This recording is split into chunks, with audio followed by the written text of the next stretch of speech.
Sir இப்போ வணக்கம். நீங்க வந்து வணக்கம். நீங்க மட்டும்தான் இந்த இந்த எலெக்ஷனை வந்து கரெக்டா கணிச்சீங்க. திமுக அதாவது மே 4 நீங்க பாருங்க ஒரு பெரிய எழுச்சி விஜய் அவர்கள் சந்திப்பார்னு சொல்லியிருந்தீங்க. அதை எப்படி அது ஆல்மோஸ்ட் நிஜமாக போகுது. இது எப்படி நீங்க உங்களால கரெக்டா கணிக்க முடிஞ்சது? இல்ல, இல்ல. என்னோட நான் முதல்ல வந்து 10வது மாசத்துல இருந்து சொல்லியிருந்தேன். ஆ ஆனா விஜய் சாருடைய அஸ்ட்ராலஜரும் வந்து அதுல உடாப்பிடியா இருந்தார்.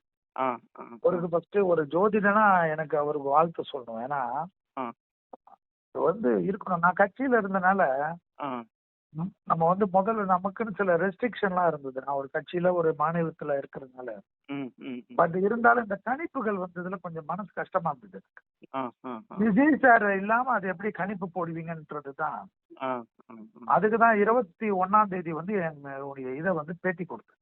ஆ ஆ ஆ பொட்டி திறக்கறச்சே தெரியும். விஜய் சார் இப்பவே 25% ஓட்டு எடுத்துட்டாரு.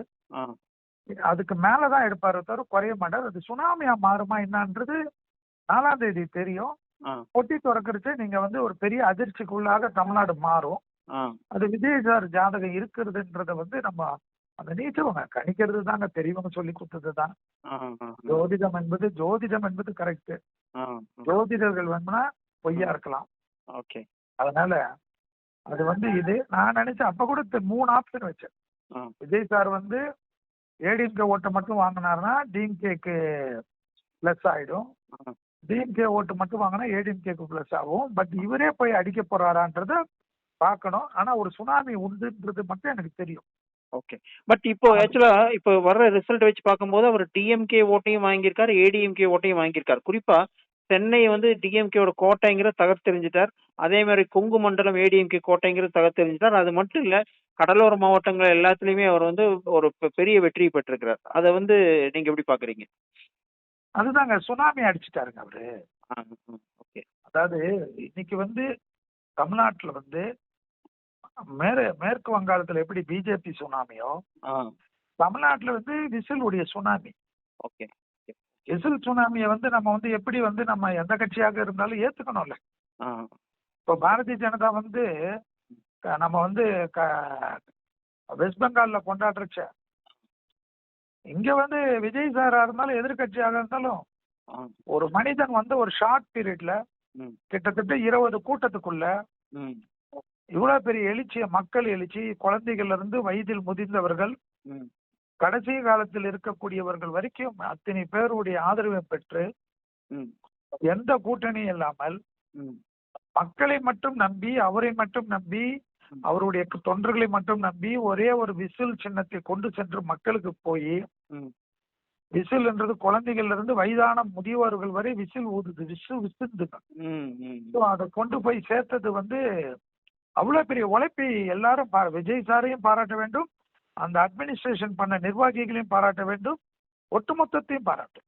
சார், இதுல ஒரு முக்கியமான நிகழ்வு என்னன்னு கேட்டீங்கன்னா, திராவிடம் தூக்கி எறியப்பட்டதா வேரோடு அறுத்தெறியப்பட்டதா அப்படிங்கறதா வந்து மிக முக்கியமான இந்த எலெக்ஷன் ரிசல்ட்டோட அவுட்கம். அது உண்மையா? அதாவதுங்க கிட்டத்தட்ட அனைத்து இந்த அண்ணா திராவிட கழகமும் திமுக வாங்கியிருக்கிற ஓட்டு பாத்தீங்கன்னா அப்சல்யூட் மெஜாரிட்டிக்கு மேல இருக்குது. நம்ம வந்து ஒரு என்னைக்குமே அரசியல்ல வந்து திமுக 2 சீட்டு வாங்கியிருக்குது, ஏடிஎம்கே 2 சீட்டு வாங்கியிருக்கு. அரசியல்ல வந்து போராட்ட களம் தான் அரசியல். அடுத்தது வந்து அவர்கள் நின்று அதை யுத்தம் செய்து எப்படி கொண்டு போகிறார்கள் என்பதுதான் பார்க்கணும். ஓகே.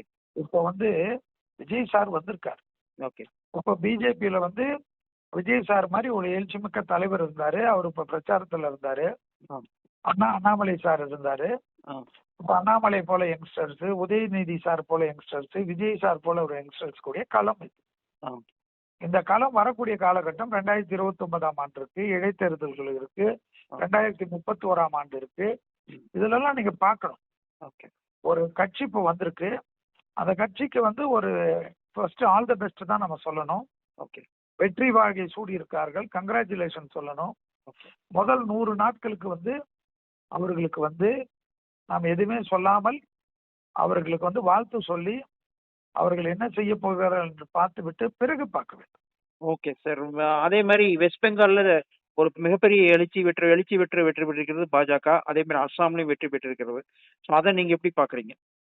ஆமாங்க, இந்தியாவில வந்து காங்கிரஸ் வந்து இப்ப நீங்க கேட்டீங்க மம்தாவுடைய வந்து மக்களுக்கு கஷ்டங்கள் கொடுக்கறது, லா ஆர்டர் இல்லாத ஒரு தமிழ்நாட்டிலேயே வந்து திராவிடம் வந்து இவ்வளவு திட்டங்கள் செய்தாலும் மாற்றாங்க. சட்டம் ஒழுங்கு இல்லைங்க. சட்டம் ஒழுங்குனாலதான் அங்க பிரச்சனை. பெண்களுக்கு பாதிப்புங்க. பெண்கள் முக்கியங்க. பெண்கள் கண்கள்ங்க. பெண்களுக்கு வந்து பிரச்சனைன்னு வந்தா அது வந்து சமூகத்தில் ஒரு புரட்சி ஏற்படுங்க.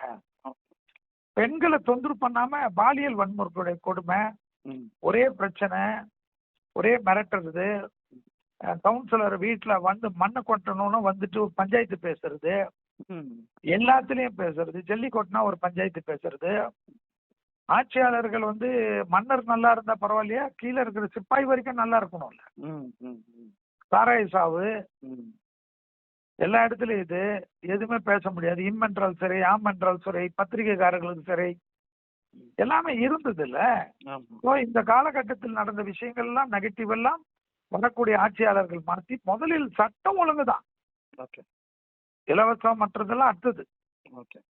பெண்கள் பாதுகாப்பு, பெண் குழந்தைகளுக்கு பாதுகாப்பு, பெண்கள் நிம்மதியாக இருப்பது, தாய்மார்களுக்கு பாதுகாப்பு கொடுத்தாலே ஒரு ஆட்சி திருப்பி திருப்பி மக்களே கொண்டாடி தேர்ந்தெடுப்பாங்களே தவிர பணங்காசெல்லாம் வாங்கி வச்சீங்கன்னா டிஷ்யூ பேப்பர் மாதிரி ஆக்கிடுவாங்க இன்னைக்கு.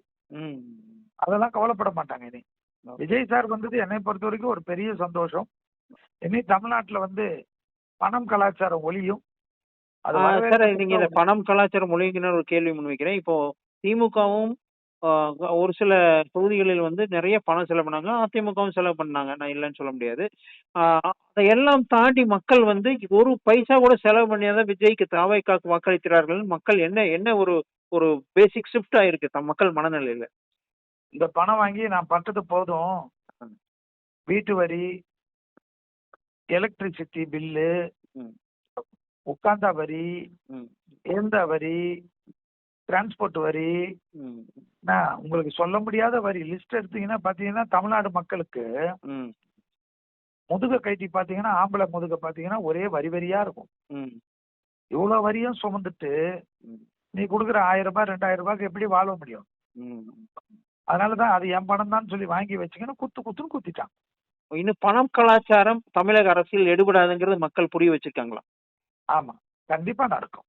மக்கள் வந்து ஏன்னா இளைஞர்களுடைய எழுச்சிங்க அது.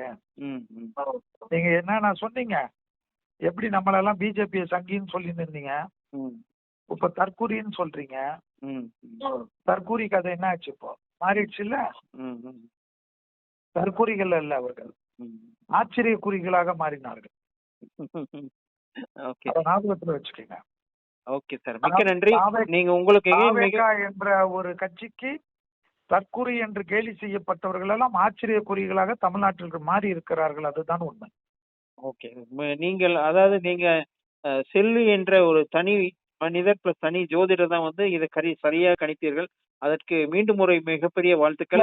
அவருடைய விஜய் சாருடைய ஜோதிடரும் கணித்தார், அவருக்கும் என்னுடைய நல்வாழ்த்து. ஏனென்றால் அவர் ஆரம்பத்துல இருந்து ஆணித்தரம், அவர் எந்த கட்சியிலையும் இல்ல, விஜய்க்காக இருக்கிறனால ஆணித்தரமாக பேசினார். நமக்கெல்லாம் நிறைய 144 இருந்ததுனால கொஞ்சம் தான் பேச முடியும். நன்றி. ஓகே, நன்றி.